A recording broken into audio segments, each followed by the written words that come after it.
Hi అండి, welcome back to my channel. ఎక్కడికో వెళ్తున్నాను అనుకుంటున్నారా? ఎక్కడికో కాదండి, గుడికి వెళ్తున్నాము. ఇవాళ సోమవారం అండి. నేను ఎవ్రీ మండే ఉపవాసం చేస్తాను. ఉపవాసం అయ్యాక మా యానంలో ఉన్న శివాలయానికి వెళ్తానండి. కానీ ఇవాళ అయితే శ్రీ పార్వతీ కుండలేశ్వర స్వామివారి గుడికి వెళ్తున్నానండి.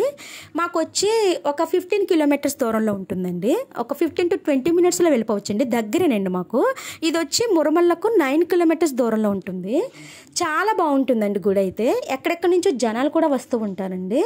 ఈ గుడికి వెళ్ళే దారి ఉంటుందండి, చాలా అద్భుతంగా ఉంటుందండి. వ్యూ పాయింట్, అటు ఇటు చెట్లు, గోదావరి, ఒకవైపు ఏమో కాలువలు, చాలా బాగుంటుందండి వ్యూ పాయింట్.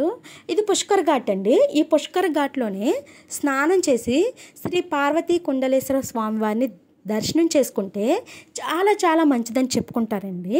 ఇదేనండి ఆ గుడి, శ్రీ పార్వతీ కుండలేశ్వర స్వామివారి దేవస్థానం. నేనైతే థర్డ్ టైం అండి గుడిని విజిట్ చేయడం. ఈ గుడిని చిన్నకాశీగా కూడా పేర్కొంటారండి. అదేవిధంగా ఈ గుడిని ఒక పుణ్యక్షేత్రంగా కూడా పేర్కొంటారు. నాకైతేనండి శివనామ స్మరణ చేసుకోవడం అంటే చాలా ఇష్టం అండి. శివాలయం అనే కదండి, ఏ గుడికన్నా సరే మేము ఎక్కువగా గుళ్ళకి విజిట్ చేస్తూ ఉంటామండి. ఏంటో తెలియదండి, గుడికి వెళ్తే ఏదో తెలియని అనుభూతి అండి. ఏదైనా బాధ ఉన్నా సరే పోయినట్టు అనిపిస్తుందండి. చాలా పీస్ఫుల్గా అనిపిస్తుందండి గుళ్ళో కూర్చుంటే.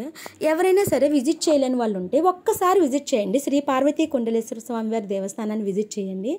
అలాగే ఎవరైనా సబ్స్క్రైబ్ చేసుకునే వాళ్ళు ఉంటే do subscribe, like and comment and share. Thank you.